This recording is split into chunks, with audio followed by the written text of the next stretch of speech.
ಮಾಜಿ ಮಂತ್ರಿ ಎಚ್.ಡಿ. ರೇವಣ್ಣ ಅವರ ವಿಚಾರಕ್ಕೆ ಸಂಬಂಧಪಟ್ಟಂತೆ ಒಂದಿಷ್ಟು ಬೆಳವಣಿಗೆಗಳಾಗ್ತಾ ಇದೆ.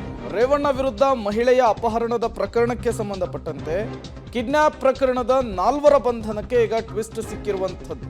ಪ್ರಭಾವಿ ನಾಯಕನ ಹಿಂಬಾಲಕ ಎಂಬಂತಹ ಅನುಮಾನ ಕೂಡ ವ್ಯಕ್ತವಾಗ್ತಾ ಇದೆ. ಮಹಿಳೆಯನ್ನ ಕೂಡಿಟ್ಟಾಗ ನಾಯಕನ ಜೊತೆಗೆ ಫೋನ್ನಲ್ಲಿ ಮಾತುಕತೆ, ದೂರವಾಣಿ ಮಾಹಿತಿಯನ್ನು ಕಲೆ ಹಾಕಿದ್ದಾರೆ ಎಸ್ಐಟಿ ಅಧಿಕಾರಿಗಳು. ತಾಂತ್ರಿಕ ದಾಖಲೆಗಳು ಸಿಕ್ಕರೆ ಪ್ರಭಾವಿ ನಾಯಕರಿಗೂ ಕೂಡ ಸಂಕಷ್ಟನ. 4 ಜೊತೆ ನಿರಂತರವಾಗಿ ಮಾತನಾಡ್ತಾ ಇದ್ರು ಎಂಬ ಮಾಹಿತಿ ಕೂಡ ಲಭ್ಯವಾಗಿದೆ. ಸದ್ಯ 4ರನ್ನ ಬಂಧಿಸಿ ವಿಚಾರಣೆಗೆ ಒಳಪಡಿಸಿದೆ ಎಸ್ಐಟಿ. ನಾಳೆ ಕೋರ್ಟ್ಗೂ ಕೂಡ ಎಸ್ಐಟಿ ಟೀಮ್ ಅವರನ್ನು ಹಾಜರುಪಡಿಸಲಿದೆ. ರೇವಣ್ಣ ವಿರುದ್ಧ ಮಹಿಳೆಯ ಅಪಹರಣ ಪ್ರಕರಣ, ಕಿಡ್ನಾಪ್ ಪ್ರಕರಣದ 4 ಬಂಧನಕ್ಕೆ ಈಗ ಟ್ವಿಸ್ಟ್ ಸಿಕ್ಕಿರುವಂಥದ್ದು. ಮತ್ತೊಂದು ಕಡೆ ಪೊಲೀಸರ ಮುಂದೆ ಕಣ್ಣೀರ ಕಥೆಯನ್ನು ಬಿಚ್ಚಿಟ್ಟಿದ್ದಾರೆ ಸಂತ್ರಸ್ತ.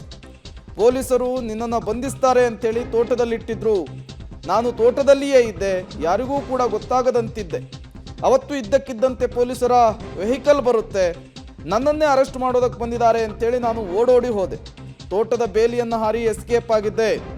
ಪೊಲೀಸರು ನನ್ನ ರಕ್ಷಣೆ ಮಾಡೋದಕ್ಕೆ ಬಂದಿದ್ದು ಅಂತೇಳಿ ನಂಗೆ ಗೊತ್ತಾಗಲಿಲ್ಲ. ನನ್ನನ್ನೇ ಅರೆಸ್ಟ್ ಮಾಡೋದಕ್ಕೆ ಬಂದಿದ್ದಾರೆ ಅಂಥೇಳಿ ನಾನು ತಪ್ಪು ಭಾವಿಸಿದೆ. ತಪ್ಪಿಸಿಕೊಂಡು ಬಂದ ಬಳಿಕ ನನಗೆ ಎಲ್ಲವೂ ಕೂಡ ಗೊತ್ತಾಯಿತು ಅಂಥೇಳಿ ಪೊಲೀಸರ ಮುಂದೆ ಕಣ್ಣೀರಿನ ಕಥೆಯನ್ನ ಎಳೆ ಎಳೆಯಾಗಿ ಬಿಡಿಸಿಟ್ಟಿದ್ದಾರೆ, ಎಳೆ ಎಳೆಯಾಗಿ ಹೇಳಿದ್ದಾರೆ ಸಂತ್ರಸ್ತ ಮಹಿಳೆ. ಇದೇ ಸಂತ್ರಸ್ತ ಮಹಿಳೆಯನ್ನೇ ಈಗ ಪೊಲೀಸರು ರಕ್ಷಣೆ ಮಾಡಿರುವಂಥದ್ದು. ಇದೇ ಪ್ರಕರಣದಲ್ಲಿಯೇ ಎಚ್.ಡಿ. ರೇವಣ್ಣ ಅವರ ಬಂಧನ ಆಗಿರುವಂಥದ್ದು, ನ್ಯಾಯಾಂಗ ಬಂಧನಕ್ಕೂ ಕೂಡ ಒಪ್ಪಿಸಿರುವಂಥದ್ದು.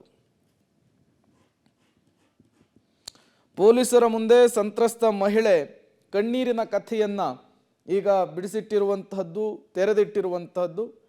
ಇದೇ ಸಂತ್ರಸ್ತ ಮಹಿಳೆಯ ವಿಚಾರಕ್ಕೆ ಸಂಬಂಧಪಟ್ಟಂತೆ ರಾಜಕೀಯ ಜಟಾಪಟಿ ಕೂಡ ಆಗ್ತಾ ಇದೆ. ಒಂದು ಕಡೆ ಸಾರಾ ಮಹೇಶ್ ಹೇಳ್ತಾ ಇದ್ದಾರೆ, ತೋಟದ ಮನೆಯಲ್ಲಿ ಬಚ್ಚಿಟ್ಟಿದ್ರು ಅನ್ನೋದಾದರೆ ನಾನು ರಾಜಕೀಯವಾಗಿ ನಿವೃತ್ತಿಯನ್ನು ಪಡೆದುಕೊಳ್ತೀನಿ ಅಂತೇಳಿ. ಮತ್ತೊಂದು ಕಡೆ ಈಗಾಗಲೇ ಪೊಲೀಸರ ಮುಂದೆ ಈ ಸಂತ್ರಸ್ತ ಯುವತಿ ಹೇಳಿಕೆಯನ್ನು ಕೊಟ್ಟಿದ್ದಾರೆ ಅನ್ನುವಂತಹ ವಿಚಾರ ಕೂಡ ಗೊತ್ತಾಗ್ತಾ ಇದೆ.